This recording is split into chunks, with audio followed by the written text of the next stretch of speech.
दोस्तों आप सभी का बहुत बहुत स्वागत है हमारे चैनल में। इस वीडियो के अंदर अव्यय लूसेंट सामान्य ज्ञान इससे रिलेटेड जो है इम्पोर्टेंट 40 क्वेश्चन इस वीडियो में देखने वाले हैं। तो दोस्तों आप इस वीडियो को बहुत ध्यान से लास्ट तक देखिए। चैनल पर आया है तो चैनल को सब्सक्राइब कर बेल आइकन प्रेस करें और वीडियो पसंद आए तो प्लीज़ वीडियो को लाइक ज़रूर करें। तो चलिए शुरू करते हैं। देखिए यहाँ पर हमारा पहला क्वेश्चन दिया गया है, लाल मिट्टी की प्रकृति होती है। देखिए वेरी इंपॉर्टेंट क्वेश्चन है, मिट्टियों से रिलेटेड क्वेश्चन जो एग्जाम में पूछे जाते हैं। तो लाल मिट्टी की जो प्रकृति होती है तो अम्लीय होती है। आपको याद रखना है लाल मिट्टी की प्रकृति कैसी होती है, अम्लीय होती है। ऑप्शन बी यहाँ पर करेक्ट हो जाएगा। इसके अलावा भारतीय कृषि अनुसंधान परिषद यानी ICAR ने भारतीय मिट्टी को टोटल 8 भागों में विभक्त किया है। आपको याद रखना है कितने भागों में, 8 भागों में विभक्त किया है, जो यहाँ पर हमने लिखे हैं। पहला जलोढ़ मिट्टी, दूसरी काली मिट्टी, तीसरी लाल एवं पीली मिट्टी, चौथी लैटराइट मिट्टी, पांचवी शुष्क मिट्टी, छठी लवण मृदा, सातवीं जैव मृदा और आठवीं जो है वन मृदा। टोटल भारतीय कृषि अनुसंधान परिषद यानी ICAR ने भारतीय मिट्टी को 8 भागों में विभक्त किया है। आपको याद रखना है। क्वेश्चन नंबर 2 है, दक्कन पास किसके मध्य स्थित है? दक्कन पास किसके मध्य स्थित है? तो करेक्ट आंसर ऑप्शन बी हो जाएगा, दक्षिण अंडमान और लघु अंडमान। ठीक है, दक्कन पास जो है दक्षिण अंडमान और लघु अंडमान के मध्य स्थित है। इसके अलावा प्रमुख अंतर्राष्ट्रीय सीमा रेखा यहाँ पर लिखे हैं। ये भी क्वेश्चन, यहाँ से भी क्वेश्चन एग्जाम में पूछे जाते हैं। मैकमोहन रेखा की बात करें तो भारत और चीन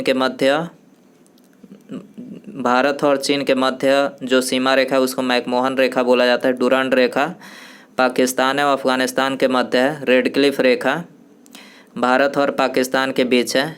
डुरंड जो रेखा है ये पाकिस्तान और अफगानिस्तान के बीच है। हिंडनबर्ग रेखा की बात करें तो जर्मनी और पोलैंड के मध्य है। मैगिनाट रेखा की बात करें तो जर्मनी और फ्रांस के मध्य। 17वीं समानांतर रेखा उत्तरी और दक्षिणी वियतनाम के बीच है। 38वीं समानांतर रेखा उत्तरी एवं दक्षिणी कोरिया के मध्य है। 49वीं समानांतर रेखा USA एवं कनाडा के बीच है। और 24वीं समानांतर रेखा जो है भारत और पाकिस्तान के बीच है। आपको याद रखना है। क्वेश्चन नंबर 3 है, किसने बहुउद्देशीय नदी घाटी परियोजनाओं को आधुनिक भारत का मंदिर कहा था? किसने बहुउद्देशीय नदी घाटी परियोजनाओं को आधुनिक भारत का मंदिर कहा था? किसने बोला था? तो ये जवाहरलाल नेहरू ने बोला था। ठीक है, ऑप्शन यहाँ पर करेक्ट हो जाएगा। क्वेश्चन नंबर 4 है, किस राष्ट्रीय उद्यान को पक्षियों का स्वर्ग कहा जाता है? पक्षियों का स्वर्ग आपको याद रखना है, किसको बोला जाता है? तो ये केवलादेव घाना नेशनल पार्क को, केवलादेव घाना जो राष्ट्रीय उद्यान है उसको जो है ये पक्षियों का स्वर्ग कहा जाता है। और ये कहाँ पर है?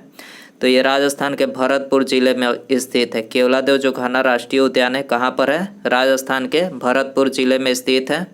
क्वेश्चन नंबर 5 है, त्रिशूल पर्वत शिखर किस भारतीय राज्य में अवस्थित है?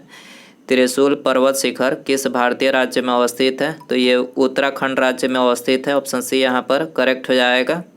क्वेश्चन नंबर 6 है, माही सुगंधा किस फसल की प्रजाति है? माही सुगंधा किस फसल की प्रजाति है? तो ये धान की प्रजाति है। ऑप्शन सी करेक्ट हो जाएगा। क्वेश्चन नंबर 7 है, किस पंचवर्षीय योजना में भारी उद्योग को प्राथमिकता दी गई थी? किस पंचवर्षीय योजना में भारी उद्योग को प्राथमिकता दी गई थी? तो ये दी गई थी दूसरी पंचवर्षीय योजना में। ऑप्शन बी करेक्ट हो जाएगा। सर्वप्रथम किस देश में मूल्य वर्धित कर यानी वैट को लागू किया गया? तो सबसे पहले जो वैट को लागू किया गया था तो ये फ्रांस में लागू किया गया था। ठीक है, ऑप्शन डी करेक्ट हो जाएगा। क्वेश्चन नंबर 9 है, एकमात्र सेंचुरी कौन सी है जहां कश्मीरी महामृग पाए जाते हैं? कश्मीरी महामृग कहाँ पर पाए जाते हैं? तो ये दाचीग्राम में पाए जाते हैं। ठीक है, ऑप्शन ए यहाँ पर करेक्ट हो जाएगा। दाचीग्राम राष्ट्रीय उद्यान कहाँ पर है? जम्मू कश्मीर में है। याद रखना है, दाचीग्राम जो राष्ट्रीय उद्यान है जम्मू कश्मीर में है। जीवमंडल सुरक्षित क्षेत्र का उद्देश्य है। जीवमंडल सुरक्षित क्षेत्र का उद्देश्य है। ऑप्शन डी यहाँ पर करेक्ट हो जाएगा। उपर्युक्त सभी है इसका उद्देश्य। कृषि उत्पादों पर प्रयोग और विकास, वन्य उत्पादों पर प्रयोग और विकास, वन्य भूमि के वनस्पति एवं प्राणी का परीक्षण। ठीक है, तो यहाँ पर ये तीनों जो है जीवमंडल सुरक्षित क्षेत्र का उद्देश्य है। क्वेश्चन नंबर 11 है, निम्नलिखित में से कौन सा बल सदैव आकर्षित होती है? कौन सा बल सदैव आकर्षित होती है? गुरुत्वाकर्षण बल जो है सदैव आकर्षित होती है। ऑप्शन डी करेक्ट हो जाएगा। शुष्क क्षेत्र का धनोद यानी एनोड किसका बना होता है? शुष्क क्षेत्र का एनोड किसका बना होता है? तो ये कार्बन का बना होता है। ऑप्शन ए करेक्ट हो जाएगा। किसी बिलियन में बिलियन की कुल मात्रा तथा उससे मिश्रित विलय की कुल मात्रा का अनुपात कहलाता है, क्या कहलाता है? तो ये बिलियन की सांद्रता कहलाता है। ठीक है, ऑप्शन ए करेक्ट हो जाएगा। क्वेश्चन नंबर 14 है, अम्ल क्रियाशील धातुओं के साथ अभिक्रिया करके निम्नलिखित में से कौन सा गैस उत्पन्न करता है? अम्ल क्रियाशील धातुओं के साथ अभिक्रिया करके कौन सा गैस उत्पन्न करता है? तो देखिए हाइड्रोजन गैस उत्पन्न करता है। ठीक है, ऑप्शन ए करेक्ट हो जाएगा। क्वेश्चन नंबर 15 है, क्लोरीन अणुओं के बीच कैसा सहसंयोजक बंधन होता है? क्लोरीन अणुओं के बीच कैसा सहसंयोजक बंधन होता है? तो देखिए एकल सहसंयोजन बंधन होता है। ऑप्शन ए यहाँ पर करेक्ट हो जाएगा। क्वेश्चन नंबर 16 है, आवर्त सारणी के किस वर्ग के तत्वों को सामूहिक रूप से क्षारीय मृदा धातुएं कहा जाता है? आवर्त सारणी के किस वर्ग के तत्वों को सामूहिक रूप से क्षारीय मृदा धातुएं कहा जाता है? तो किसको बोला जाता है? वर्ग 2। ठीक है, वर्ग 2 के जो तत्वों के समूह है उसको क्षारीय मृदा धातुएं कहा जाता है। ऑप्शन बी करेक्ट हो जाएगा। क्वेश्चन नंबर 17 है, लूनार कास्टिक किसे कहा जाता है? तो लूनार कास्टिक जो है सिल्वर नाइट्रेट को बोला जाता है। ठीक है, ऑप्शन डी करेक्ट हो जाएगा। दोस्तों वीडियो पसंद आ रहा है तो प्लीज़ वीडियो को लाइक ज़रूर करें, दोस्तों में शेयर कर सकते हैं। चैनल पर आए हैं तो चैनल को सब्सक्राइब करके बेल आइकन प्रेस करें। अगला क्वेश्चन देखते हैं, निम्नलिखित में से किसका हृदय 4 कक्षीय होता है? किसका हृदय 4 कक्षीय मतलब 4 कोष्ठक के होते हैं? तो करेक्ट आंसर ये हो जाएगा, पक्षी का जो हृदय होता है ये 4 कक्षीय होता है।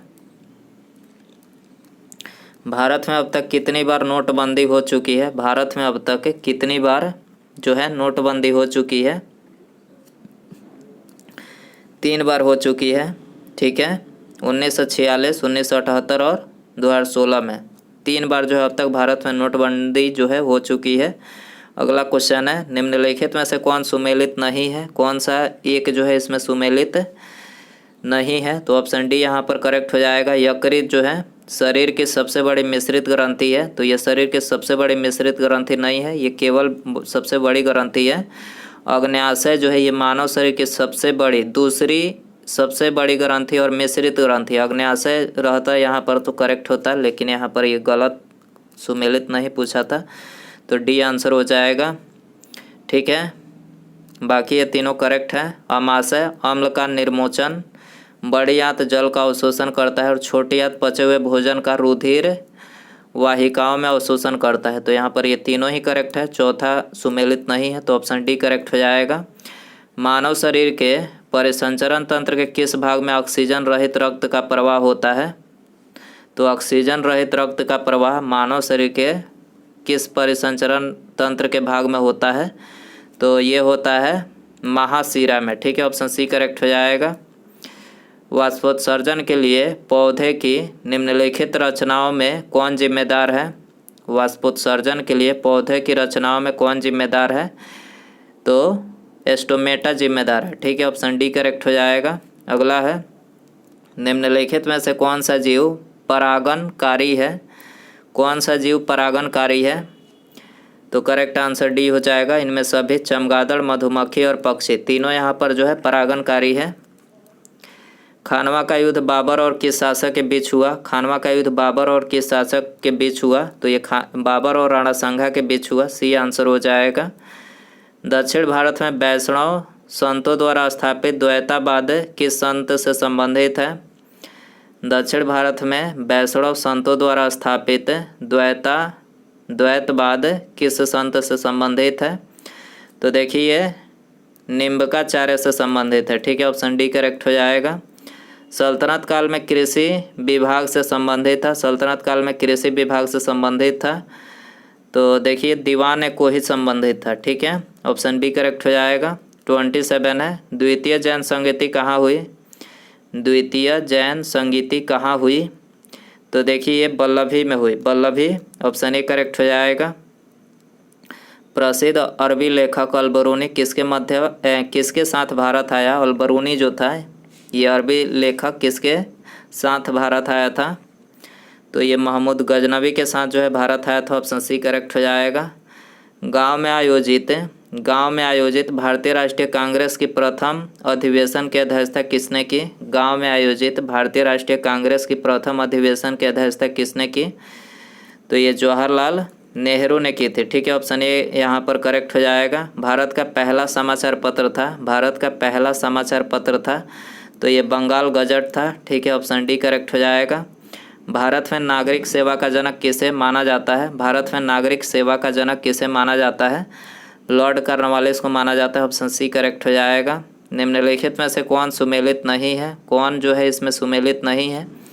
तो देखिए पहला दिया है शासन की संसदीय प्रणाली, तो ये ब्रिटेन से लिया गया है, ये सुमेलित है। राज्य के नीति निर्देशक तत्व तो ये भी सुमेलित है आयरलैंड से। समवर्ती सूची की अवधारणा ऑस्ट्रेलिया से लिया गया है कि ये भी सुमेलित है। और चौथा दिया गया है मौलिक कर्तव्य का विचार जो है अमेरिका से नहीं लिया गया है, ये कहाँ से लिया गया है? रूस से। ठीक है, मौलिक कर्तव्य का विचार कहाँ से? रूस से। ऑप्शन डी यहाँ पर करेक्ट हो जाएगा। धन विधेयकों के संबंध में विशेष प्रक्रिया संविधान के किस अनुच्छेद में वर्णित है? धन विधेयकों के संबंध में विशेष प्रक्रिया संविधान के किस अनुच्छेद में वर्णित है? तो ये अनुच्छेद 109 में वर्णित है। ऑप्शन ए यहाँ पर करेक्ट हो जाएगा। अगला है संविधान के प्रथम अनुच्छेद के अनुसार भारत है। संविधान के प्रथम अनुच्छेद के अनुसार भारत है तो ये भारत जो है राज्यों का संघ है। ठीक है, पहला अनुच्छेद जो है ये संविधान के अनुसार एक राज्यों का संघ है। ऑप्शन ए यहाँ पर करेक्ट हो जाएगा। धर्म आदि के आधार पर विभेद या प्रतिषेध एक मूल अधिकार है। निम्न में से किसके अधीन वर्गीकृत किया गया है? तो देखिए ये समानता के अधिकार के अधीन जो है वर्गीकृत किया गया है। ठीक है, तो सी आंसर हो जाएगा। निम्नलिखित में से कौन सा कथन असत्य है? कौन सा कथन इसमें से असत्य है? तो देखिए यहाँ पर ऑप्शन सी करेक्ट हो जाएगा। उपराष्ट्रपति का चुनाव भारत का राष्ट्रपति करता है तो देखिए ये कथन जो है असत्य है। बाकी कथन जो है करेक्ट है। राष्ट्रपति पद के लिए प्रत्याशी की न्यूनतम प्रत्याशी की आयु जो कम से कम होनी चाहिए 35 वर्ष होनी चाहिए, ये करेक्ट है। उपराष्ट्रपति राज्यसभा का सभापति होता है, ये भी करेक्ट है। भारत के चौथे राष्ट्रपति बीपी गिरी थे। ठीक है, तो यहाँ पर ये तीनों ही करेक्ट है जो कि असत्य पूछा गया था, तो ऑप्शन सी यहाँ पर करेक्ट हो जाएगा। निम्नलिखित में से किस संविधान संशोधन द्वारा दिल्ली को राष्ट्रीय राजधानी का दर्जा दिया गया? किस संविधान संशोधन के द्वारा जो है दिल्ली को राष्ट्रीय राजधानी का दर्जा दिया गया? तो ये 69वें संविधान संशोधन के द्वारा दिया गया था। ऑप्शन बी यहाँ पर करेक्ट हो जाएगा। बोहरा समिति का संबंध किससे है? बोहरा समिति का संबंध किससे है? राजनेताओं तथा अपराधियों की साठगांठ से। ठीक है, बोहरा समिति का संबंध किससे है? राजनेताओं तथा अपराधियों की साठगांठ से है। ऑप्शन डी यहाँ पर करेक्ट हो जाएगा। एक ही राज्य में बहने वाली भारत की सबसे लंबी नदी है। एक ही राज्य में बहने वाली भारत की सबसे लंबी नदी है, कौन सी नदी है? लूनी नदी है। ठीक है, लूनी नदी है। लूनी नदी जो है ये राजस्थान की एक महत्वपूर्ण नदी है, याद रखना है। लूनी नदी राजस्थान की एक महत्वपूर्ण नदी है। उसके बाद यहाँ पर हमारा अगला क्वेश्चन है। ठीक है, विश्व कप फुटबॉल के प्रथम विजेता देश आपको बताना है। इसमें आपके लिए होमवर्क क्वेश्चन रखते हैं। विश्व कप फुटबॉल के प्रथम विजेता देश आपको इसमें बताना है। Italy, Argentina, Uruguay, Czechoslovakia. तो दोस्तों यदि आपको इसका आंसर पता हो तो कमेंट बॉक्स में ज़रूर बताएं, और वीडियो पसंद आया हो तो प्लीज़ वीडियो को लाइक ज़रूर कर दें। ठीक है, और अपने दोस्तों में शेयर कर सकते हैं। चैनल पर नया है तो चैनल को सब्सक्राइब करके बेल आइकन प्रेस करें। ठीक है, मिलते हैं अगले वीडियो में। नमस्कार, जय हिंद, जय भारत।